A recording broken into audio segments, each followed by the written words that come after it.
আসলে আমরা তো শুরু করেছি। তো যদি বিল্ডিংয়ের কথা বলেন, যদি ভবনের কথা বলেন, যদি যে কক্ষটা আমার নামে বরাদ্দ হয়েছে সেটার কথা যদি বলেন, আমি শুনেছি আমরা আসলে এই পর্যন্ত 2 দিন গিয়েছি। মাননীয় প্রধানমন্ত্রী 2 দিন, প্রধানমন্ত্রী তেজগাঁও, প্রধানমন্ত্রীর কার্যালয়ে অফিস করেছেন। না প্রধানমন্ত্রীর কার্যালয়, ওনার সচিবালয় কার্যালয় আছে, সেটাও প্রধানমন্ত্রীর কার্যালয়। ক্যান্টনমেন্টের মধ্যে একটা আছে, সেটাও প্রধানমন্ত্রীর কার্যালয়। তবে মূল কার্যালয় হিসেবে প্রথম ধরা হয় যে প্রধানমন্ত্রী, যেটা তেজগাঁতে শুধু প্রধানমন্ত্রীর কার্যালয়। তো এখানে উনি 2 দিন এসেছেন, মাত্র 2 দিন এসেছেন।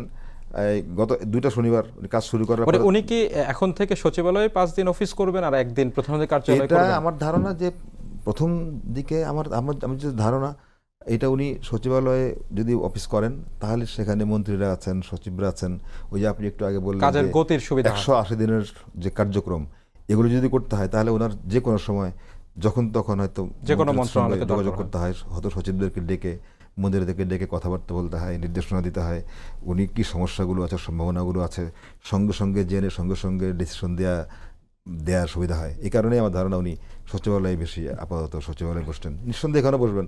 তবে আমরা দেখেছি যে গত শনিবার ছুটির দিনে উনি অফিস করেছেন। এ পর্যন্ত 2টো শনিবার আমরা পেয়েছি, 2টো শনিবারে আমরা অফিস করেছি সেই অফিসে। তো এই জন্য আমার ওই অফিসের অভিজ্ঞতা মাত্র 2 দিন। তাতে আমি যেটা শুনেছি যে ওখানে নাকি ভাঙচুর হয়েছিল 5ই আগস্টে। আচ্ছা, তো আপনার রুমটিও কি ভাঙচুরের শিকার? আমি যারা ছিলেন আগে থেকে, যারা ছিলেন তারা জানিয়েছেন যে হ্যাঁ, এই রুমটাও ভাঙচুর হয়েছিল, সব রুমে ভাঙচুর হয়েছে। এবং সেখানে এই যে নতুন রং লাগানো কাজ টাজ করা হয়েছে, বোঝা গেছে যে এগুলো ভাঙচুরের শিকার হয়েছিল। তো এটা তো একটা অভিজ্ঞতা।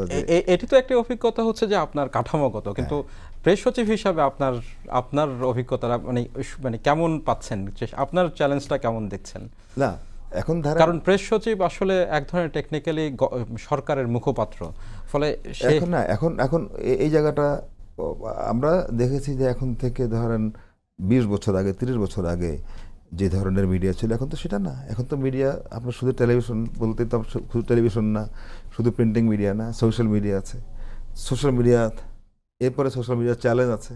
এই চ্যালেঞ্জগুলোতে এখন আমরা এই প্রিন্ট মিডিয়া, ইলেকট্রনিক মিডিয়া, তারপর সোশ্যাল মিডিয়া সব পার হয়ে এখন আবার শুরু হয়েছে। তো আমরা তো কৃত্রিম এআই যুগে প্রবেশ করেছি। এখন কোনটা সত্য কোনটা মিথ্যা, এটা তো আমাদের সঙ্গে একটা বড় চ্যালেঞ্জ। ওই যে আপনি একটু আগে বললেন যে কোনটা চ্যালেঞ্জ, আমার কাছে মনে হচ্ছে যে সত্য মিথ্যা কোনটা আরেকটা চ্যালেঞ্জ আমাদের সামনে, যা আমাদের এই যে এই ভার্চুয়াল জগতের সঙ্গে তো এখন আমাদেরকে ফাইট করতে হচ্ছে।